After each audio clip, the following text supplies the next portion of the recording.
Ang programang ito ay rated SPG. Striktong patnubay at gabay ng magulang ang kailangan. Maaaring may masiselang tema, lengguwahe, karahasan, sexual, horror o droga na hindi angkop sa mga bata. Ka Lorena, may alam nga ba talaga sa pagkatao nitong si Meredith? Alamin natin. Welcome back sa aking channel. Mga kaganapan sa Lilet Matias.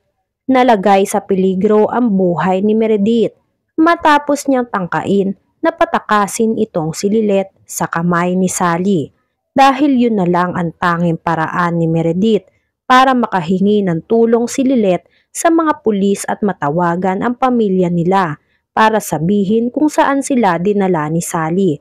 Pero nabigo si Meredith at Lilet na makatakas sa tauhan ni Sally dahil sa biglaan nitong pagdating. Dahil sa ginawa ni Meredith, tinakot siya ng tauhan ni Sally. Natutuluyan na sila kapag inulit-ulit ang pagtakas nito sa kanila dahil sa sinabi ng tauhan ni Sally. Natakot si Lilet at Meredith at inantay na lang ng dalawa kung ano ang magiging desisyon sa kanila ni Sally. Samantala, maagang naghagilap ng pera si Tinang Ses at Melay para maibigay agad kay Sally ang hinihinging 2 milyon bawat ulo dahil nangangamba si Ses na baka kung ano ang gawin ni Sally kay Lilet. Lalo pa at galit na galit si Sally kay Lilet dahil sa pagkatalo nito sa kaso ng kapatid niyang si Carding. Hindi din sanay si Tinang Ses na hindi kasama ang anak-anakan niya na si Lilet dahil simulat sa pool ay si Lilet na ang kasama ni Ses sa buhay niya. Nagpunta si Ses kasama si Melay sa law firm nila Ka Lorena at CRD. Nagbabaka sakali na matulungan sila ng mag-asawang Ka Lorena at CRD. Pagdating sa law firm, agad dumiretso si Ses sa opisina ni CRD para ibalita ang nangyari kay Lilet at para manghingi ng tulong sa mag-asawang Ka Lorena at CRD. Nabanggit ni Ses kung magkano ang hinihinging pera ni Sally sa kanila kapalit ng pagpapalaya kay Lilet. Nagulantang si CRD at Ka Lorena sa laki ng halaga na kinakailangan ng pamilya ni Lilet para mailigtas si Lilet sa kamay ng mga kidnappers. Umamin si CRD na wala silang ganong kalaking halagang pera na ipapahiram kay Ses dahil gustuhin man nilang tulungan ang pamilya Matias para mapakawalan si Lilet sa kamay ng mga kidnappers ay napakalaking halaga ng hinihingi nito at isa pa ay may paggagamitan ng pera ang mag-asawang Ka Lorena at CRD na importante pa kaysa doon sa pagbayad sa mga kidnappers. At yun nga ay ang pagbili nila ng law firm. Naintindihan naman ni Ses ang desisyon ni CRD na hindi sila mapahiram ng pera dahil may mga personal na bagay din naman silang dapat unahin kesa sa ibang tao. Hindi nawala ng pag-asa si Tinang Ses kahit si Melay ay nawalan na ng pag-asa kung saan pa sila kukuha ng pera na ipangtutubos kay Lilet. Ngayong ang mismong boss ni Lilet na si CRD ay tumanggi na tulungan silang pamilya para matubos si Lilet. Sa pananatili nila sa opisina ni CRD, biglang pumasok sa isip ni Ses si Patricia na si Patricia na lang ang tanging pag-asa nila para makahiram ng ganong kalaking halaga. Lalo na sa panahon ngayon, nahirap din ang ibang tao na magpahiram ng pera sa iba dahil may kanya-kanya din tayong responsibilidad sa buhay.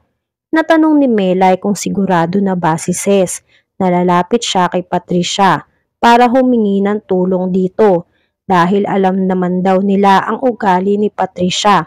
Isa itong matapobreng tao kaya napakahirap nitong lapitan.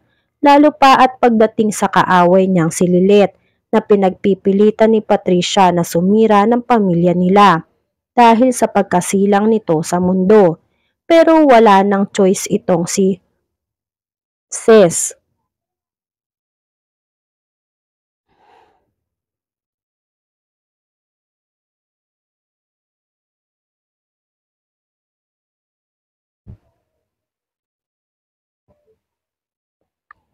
Wala nang pakialam si Ces kung ano man ang maging desisyon at kung ano man ang sabihin sa kanya ni Patricia. Ang mahalaga ay masubukan ni Ces na humingi ng tulong alang-alang sa anak-anakan niyang si Lilet. Pinauna na muna ni Ces si Melay na umuwi ng bahay nila para ibalita na bigo sila na makahingi ng tulong kay CRD at Ka Lorena dahil may personal itong paggagamitan ng pera. Pumayag naman si Melay at pinag-ingat na lang ni Melay si Ces dahil kilala nilang maldita si Patricia kaya imposible na wala itong gawin o ipagawa kay Ces bago pa ito pagbigyan kung sakali. Umoo naman si Ces. Sinabi ni Ces kay Melay na huwag kayong mag-alala.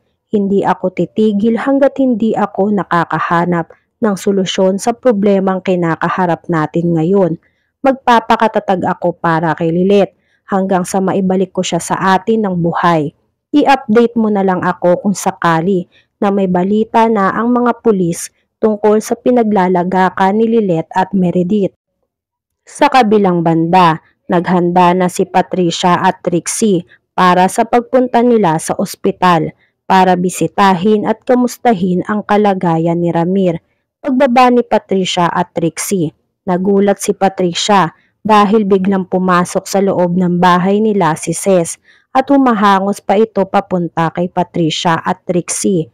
Nagtatakang nagtanong si Patricia kay Ces, "Ano ang ginagawa mo sa pamamahay ko?" Sumagot si Ces, "Tatapatin na kita, Patricia. Alam kong hindi naging maganda ang huli nating pagkikita dahil sa mga masasamang nangyari sa atin. Pero nandito ako, Patricia. Nagbabaka sakali at nagmamakaawa na baka matulungan mo ako na mapautang ng 2 milyon pang tubos kay Lilet sa kamay ng mga kidnappers." Ngumisi naman si Patricia kay Ces, "Akala ko ba matapang ka? Akala ko ba kaya mo na ako? Bakit nandito ka ngayon at sa akin ka nang hihingi ng tulong para sa anak-anakan mong bubwit?" Nagsabi si Ces, "Wala na akong ibang malapitan. Kaya nagbabaka sakali ako na baka ikaw ang makatulong sa amin kahit may galit ka kay Lilet." Kinapalan ko na ang mukha ko, alang-alang sa anak-anakan kong si Lilet. "Alam ko naman kung gaano mo ko siya kamahal." Sumagot si Patricia, "Sige, tutulungan kita sa isang kondisyon." Natuwa si Ces na parang gustong-gusto nitong tumalon sa sobrang saya nang narinig na tutulungan siya ni Patricia. Nagtanong si Ces kung ano ang kondisyon ang gusto ni Patricia. Pinakita ni Patricia ang pagkainan ng aso nito. Sabay sabi kay Ces, "Kainin mo ang pagkain ng mga aso ko at tutulungan kita na maisalba ang buhay ng anak mong si Lilet." Hindi nagdalawang isip si Ces at kinain niya talaga ang pagkain ng aso kapalit ng pagtulong ni Patricia sa kanila. Samantala, si Ira, stress na dahil hanggang ngayon ay hindi pa din nila natatagpuan ang Mati Meredith niya. Nag-aalala si Ira na baka kung ano na ang ginawa nitong Sally kay Meredith. Habang naglalakad si Ira, biglang sumulpot si Patricia. Tinawag niya si Ira at kinausap tungkol kay Meredith at kay Lilet. Inamin ni Patricia kay Ira ang katotohanan na magkapatid sila ni Lilet. Nagulantang at hindi makapaniwala si Ira sa sinabi ni Patricia sa kanya. Isang matinding revelasyon ang nakapagbagsak sa mundo nitong si Ira. Ano kaya ang gagawin ni Ira? Ngayong alam na ni Ira na buhay si Lily at si Lilet si Lily. Yan nga ang mga kaganapan at mga dapat nating abangan dito sa Lilet Matias. Kung gusto nyo pa ng mga gantong klaseng video ay mag-subscribe at i-like itong video na to. Maraming salamat po.